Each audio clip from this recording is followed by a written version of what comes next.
Welcome to Aflame for Christ, homilies to set your heart on fire with love for Jesus Christ. My name is Father Joseph Gill, a priest of the Diocese of Bridgeport, Connecticut, and you've joined us on the 22nd Sunday of Ordinary Time. So some of you may know the story, but it is worth retelling how St. Nicholas became associated with the gift-giving Santa Claus.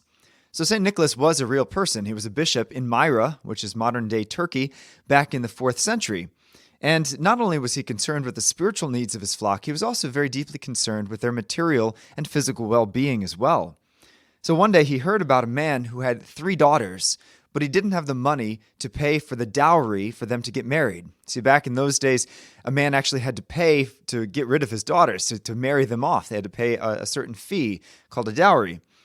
So this man had no ability to pay, and that meant that the daughters could potentially end up in a life of prostitution or something of that nature. So, according to the story, Bishop Nicholas came to the man's house one night as it was dark and everyone was asleep, and he took a small bag of gold and poured that gold down the chimney. And so when the man awoke and he found the bag of gold down at the bottom of his chimney, he found it was just enough to marry off the first daughter. And a couple years later, he did it again for the second daughter, and a couple years later, anonymously, once again, he gave the gold for the third daughter. And this is really how St. Nicholas became known as a man of vast generosity, which kind of also leads to his connection to another man who brings gifts down chimneys. You know, St. Nicholas and Jesus really show us the proper way to give in today's gospel, without expecting anything in return, and even anonymously if possible. It shows really ultimately that we're motivated by love for God, and this is what the virtue of charity is. Charity is doing good to others motivated by love for God, not being motivated by human praise or recognition or anything else that we can gain from it. But you know, this can be rather challenging. And it's funny how sometimes in a marriage, I see how couples often will do things for the other, but kind of expecting a little reward. You know, the man will do the dishes, hopefully, so that he can go on the hunting trip that weekend. The woman will do something nice for the man so that she can buy the other pair of shoes. You know, you see that sometimes when couples fight.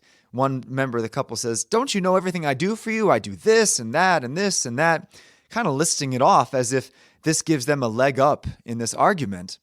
But of course, this is not simply a married problem. This is something that even kids have with their parents. Kids will say, "Well, I'll do the dishes if you give me half an hour video game time."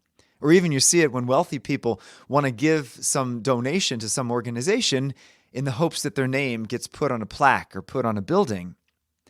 But this falls far short of the challenging but beautiful ideal that we hear in today's gospel. So Jesus really kind of asks us the question, do we believe that our hidden acts of service are seen by God? Do we believe that He truly is going to reward them? Because the very nature of charity is to do something not seeking a reward for ourselves, any recognition or a thank you, seeking it solely for God's glory and His honor. Because if we love God, then we love this person who is made in the image and likeness of God. And therefore we do the dishes or we do an act of charity so that God can be loved in our love of them. And after all, this is exactly how God acted with us. When you consider the Blessed Trinity was perfectly happy in and of themselves. The Trinity had every perfection, every goodness, and so there was no need for the Trinity to do anything. But God created the world solely out of goodness and for our benefit, not for His. He gained really nothing from the creation of the world. And even to this day, He continues to give, as it were, somewhat anonymously, right? He gives us the air that we breathe and the food that we eat and the shelter over the roof over our head. And a lot of times we don't even recognize the Father as the giver of all these good gifts. And so He gives them somewhat anonymously. And of course, when we had strayed far from the Lord and were estranged from Him, and He sent His Son to die on the cross, consider, the cross gained Jesus nothing. Jesus did not gain in glory or in happiness or in power or authority because of the cross. Rather, He did it solely for us, for our benefit. We were the only ones that gained from the cross. And so following Christ's example means to give of ourselves without expecting anything in return, even thanks or acknowledgement. So my challenge for you this week is this: to find ways to bless others anonymously without seeking any recognition or human praise. And in doing so, believe that God sees it, delights in it, and will reward us.